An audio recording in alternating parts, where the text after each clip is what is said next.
Léa sentit une main froide lui caresser la joue. Les yeux encore mi-clos, elle se débattit, un cri étouffé par une main qui lui boucha la bouche. La pièce était plongée dans l'obscurité, seule la lueur de la lune éclairait vaguement les traits de l'homme qui se penchait sur elle. C'était Monsieur Emmanuel, le mari de sa tante Claudine, un sourire malsain aux lèvres. « Chut, ne fais pas de bruit », chuchota-t-il, sa voix rauque. Léa tenta de crier, mais sa bouche fut étouffée par une main puissante. Son cœur battait à tout rompre dans sa poitrine. La peur la paralysa, la clouant au lit. Elle se débattit faiblement, mais ses efforts furent en vain. Quelques jours auparavant, la vie de Léa avait basculé. Suite au tragique décès de ses parents, elle avait été envoyée vivre chez sa tante Claudine à Douala. Loin de son village natal, à Tooveng, où elle avait grandi entourée de l'amour de sa grand-mère, elle se sentait déracinée et seule. L'arrivée à Douala avait été un choc. Le bruit incessant de la ville, l'odeur âcre de l'essence et la chaleur étouffante contrastaient fortement avec la tranquillité de son village. La maison de sa tante était grande et sombre, avec de lourdes tentures qui obscurcissaient les pièces. Léa s'y sentait étouffée, comme si elle était enfermée dans une cage. Claudine, sa tante, était une femme énergique aux cheveux teints en rouge vif. Elle l'avait accueillie chaleureusement, mais Léa avait rapidement senti un malaise. Il y avait quelque chose de froid et de calculateur dans son regard. Quant à Monsieur Emmanuel, le mari de sa tante, il l'observait d'une manière qui la mettait mal à l'aise. Ses yeux semblaient la percer à jour, et elle avait l'impression d'être constamment jugée. Les jours passaient, et l'angoisse de Léa grandissait. Elle se sentait de plus en plus isolée. La maison de sa tante était devenue une prison, et elle ne voyait aucune issue. Au début, Léa avait remarqué le regard insistant de Monsieur Emmanuel, le mari de sa tante. Étant naïve et confiante, elle ne pouvait imaginer les intentions malsaines qui se cachèrent derrière ses regards.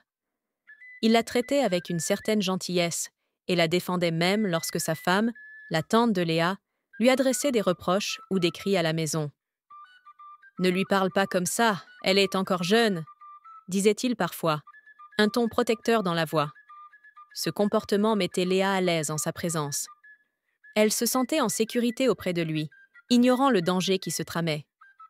Une nuit, alors que Léa dormait profondément, Monsieur Emmanuel s'est introduit silencieusement dans sa chambre. Il a commencé à la pénétrer avec ses doigts. Réveillée en sursaut par la douleur et la peur, Léa a crié « Non, arrêtez !» a-t-elle murmuré entre deux sanglots. Immédiatement, il a réagi en plaquant sa main sur sa bouche pour l'empêcher de faire du bruit. « Tais-toi ou je vais te faire regretter !» a-t-il sifflé, sa voix soudainement dure et menaçante. Le lendemain matin, encore sous le choc et profondément traumatisée, Léa a courageusement décidé de se confier à sa tante. Elle espérait trouver du réconfort et du soutien auprès d'elle. « Tante, il s'est passé quelque chose de terrible la nuit dernière, » a-t-elle commencé, la voix tremblante. Malheureusement, sa tante a refusé de la croire. Pire encore, elle l'a insultée et accusée d'être une sorcière, affirmant que son mari ne pourrait jamais commettre un tel acte.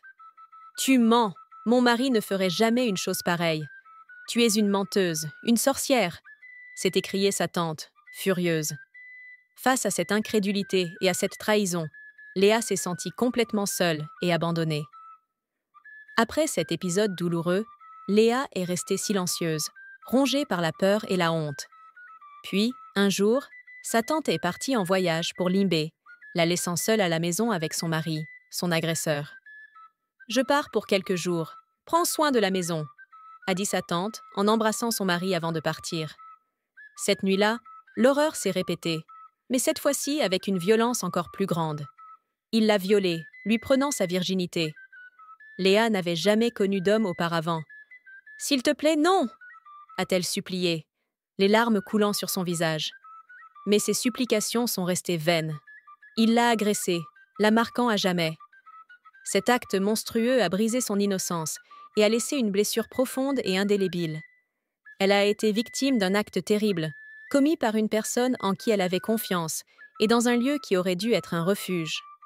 Après ce viol traumatisant, Monsieur Emmanuel avait jeté un regard froid à Léa, sa voix gutturale résonnant encore dans sa tête.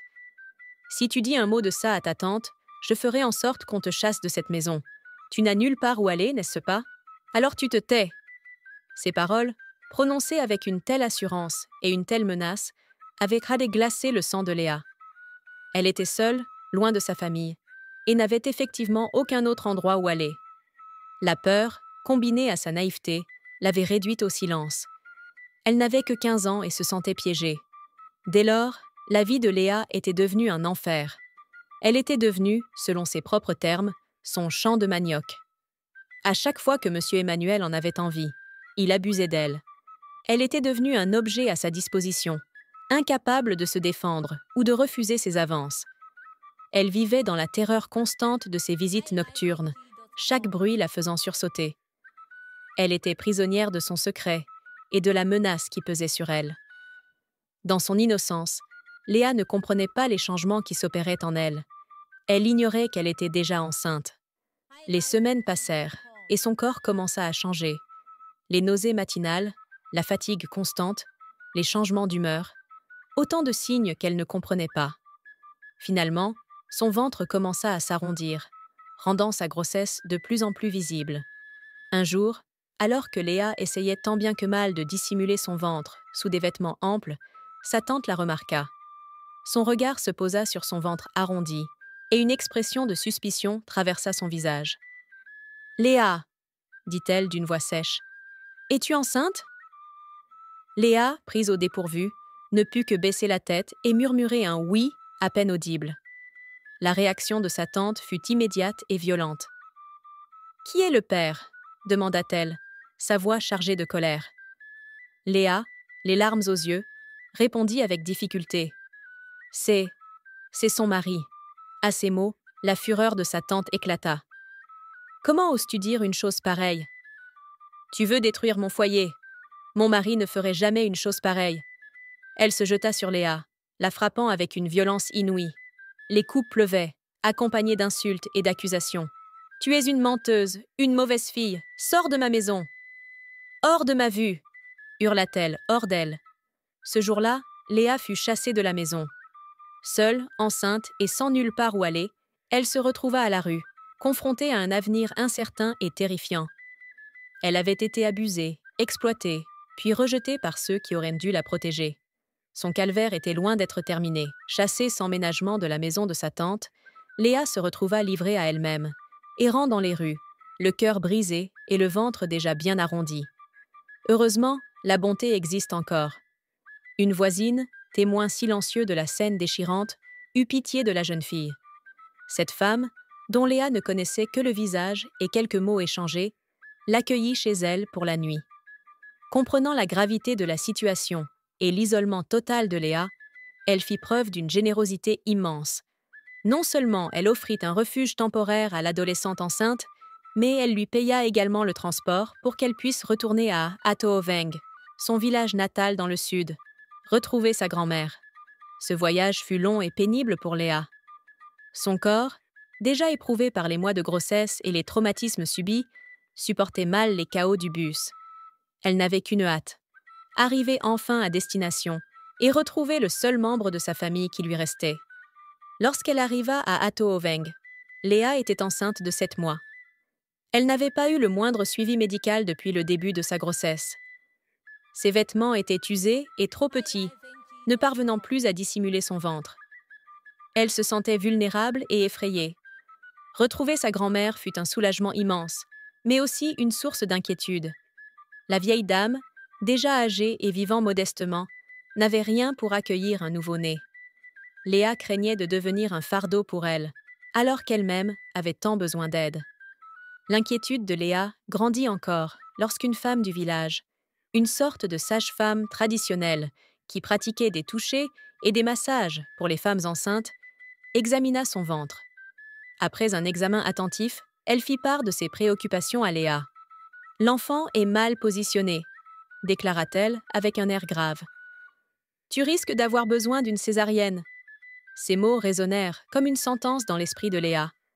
Elle savait que l'accès aux soins médicaux était limité dans son village et que les moyens financiers pour une intervention chirurgicale étaient inexistants. La peur de l'accouchement, déjà présente, se transforma en une angoisse profonde et tangible. Elle se sentait seule face à cette épreuve, avec pour seule compagnie une grand-mère aimante mais démunie, et un enfant à naître, dont la venue au monde s'annonçait déjà compliquée. Le souvenir de M. Emmanuel, l'homme qui l'avait violée et rendue enceinte, était encore vif dans son esprit. Elle ne pouvait pas s'empêcher de se demander ce qu'il était devenu, et si elle serait un jour en mesure de lui faire face. Mais pour l'instant, elle devait se concentrer sur sa grossesse et sur la préparation de l'arrivée de son enfant. Elle savait que la route serait longue et difficile, mais elle était déterminée à faire face à ces défis et à donner à son enfant la vie qu'il méritait. Le désespoir de Léa à Atohoveng était palpable. L'annonce d'un possible accouchement par césarienne, combinée à la précarité de sa situation et de celle de sa grand-mère, pesait lourdement sur ses épaules. Heureusement, la solidarité humaine allait se manifester de manière inattendue. Une voisine, touchée par son histoire et consciente de l'urgence de la situation, eut l'idée de contacter un influenceur camerounais, connu sous le nom de Nzui Manto. Elle lui raconta l'histoire de Léa, espérant que sa notoriété pourrait faire bouger les choses. Nzui Manto, sensible à la détresse de la jeune fille, décida de relayer l'information sur ses réseaux sociaux. Son message eut un impact retentissant. L'histoire de Léa, victime d'un acte odieux et abandonnée de tous, toucha profondément l'opinion publique. L'indignation et l'élan de solidarité furent immédiats. La diffusion de l'affaire eut des conséquences directes sur les coupables.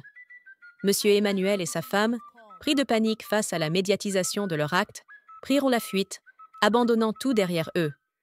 Leur fuite confirmait leur culpabilité et renforçait la détermination de la communauté à soutenir Léa. L'appel à l'aide lancé par Nzui Manto fut entendu. Des âmes charitables, touchées par le courage et la vulnérabilité de Léa, se mobilisèrent. Des fonds furent rapidement collectés et mis à la disposition de la jeune fille pour lui permettre d'effectuer les visites prénatales nécessaires et de préparer l'arrivée de son enfant dans des conditions plus dignes. Un avocat, également touché par son histoire, offrit son assistance juridique à Léa afin qu'elle puisse obtenir justice face aux actes de viol qu'elle avait subis. Malheureusement, une nouvelle épreuve attendait Léa. Sa grand-mère, affaiblie par l'âge et les soucis, décéda peu de temps après l'arrivée des premiers secours. Cette perte fut un coup dur pour Léa, mais la voisine qui l'avait aidée au début de cette terrible histoire continua de veiller sur elle. Consciente que Léa ne pouvait pas rester seule dans son village, elle prit la décision de l'emmener avec elle à Yaoundé. C'est dans cette ville, à la clinique Miséricorde Divine, que Léa donna naissance à un petit garçon, ce matin même. Malgré toutes les épreuves traversées, un sourire illuminait son visage. Un nouveau chapitre de sa vie commençait. En signe de gratitude envers l'homme qui avait permis de la sortir de l'ombre et de lui redonner espoir, la jeune maman de 14 ans choisit de nommer son bébé Nzui Manto Ézéchiel. Un hommage touchant à la solidarité et à l'impact positif que peut avoir la mobilisation collective face à l'injustice. L'histoire de Léa, bien que tragique, est riche en enseignements. Elle nous rappelle avec force l'importance de plusieurs valeurs fondamentales et met en lumière les conséquences dévastatrices de certains comportements. Tout d'abord, elle souligne la cruauté et les dommages irréparables causés par les abus sexuels, en particulier lorsqu'ils sont commis sur des mineurs par des personnes en position d'autorité ou de confiance. Le viol est une violation profonde de l'intégrité physique et psychologique d'une personne, laissant des cicatrices durables. L'histoire de Léa illustre la peur, la honte, le silence forcé et les conséquences à long terme que subissent les victimes. Elle met également en lumière la lâcheté des agresseurs, qui souvent abusent de leur pouvoir pour réduire leurs victimes au silence. Ensuite, elle dénonce l'incrédulité et le manque de soutien dont peuvent être victimes les personnes qui osent dénoncer des abus. La réaction de la tante de Léa, qui refuse de croire sa nièce et la rejette, est malheureusement une situation qui se répète trop souvent. Cela montre l'importance cruciale d'écouter les victimes, de les croire et de leur offrir un soutien inconditionnel. Le silence et le déni ne font qu'aggraver leur traumatisme et perpétuer le cycle de la violence. L'histoire de Léa met aussi en évidence la précarité et la vulnérabilité dans lesquelles peuvent se trouver certaines jeunes filles, notamment lorsqu'elles sont éloignées de leur famille et dépendantes de personnes malveillantes. Le manque de soutien familial et social peut les rendre encore plus vulnérables face aux abus et à l'exploitation. Cependant, au milieu de cette tragédie, l'histoire de Léa est aussi un témoignage d'espoir et de résilience. Elle montre l'importance de la solidarité et de la compassion. L'intervention de la voisine, puis la mobilisation suscitée par Nzui Manto, démontrent le pouvoir de l'action collective et la capacité de la société à se mobiliser pour aider les plus vulnérables. Ces actes de générosité ont permis à Léa de retrouver un chemin vers la dignité et l'espoir. Enfin, la naissance de son fils, Nzui Manto Ezekiel, symbolise un nouveau départ et un hommage à la solidarité qui l'a sauvé. Ce nom est un rappel constant que même dans les moments les plus sombres, l'espoir et la reconstruction sont possibles grâce au soutien des autres. En résumé, l'histoire de Léa est un cri d'alarme contre les violences sexuelles, un appel à la compassion et à la solidarité, et un message d'espoir pour toutes les victimes. Elle nous enseigne que le silence n'est pas une option, que la justice doit être recherchée et que la reconstruction est possible grâce au soutien de la communauté. Elle nous rappelle aussi que chacun, à son échelle, peut faire une différence et contribuer à un monde plus juste et plus sûr pour tous. Merci d'avoir regardé cette vidéo. N'hésitez pas à partager cette vidéo avec vos amis et votre famille. N'oubliez pas de liker et de vous abonner à la chaîne pour être informé en premier lors de la publication de nouvelles vidéos. Merci encore pour votre visionnage et je vous souhaite une excellente journée.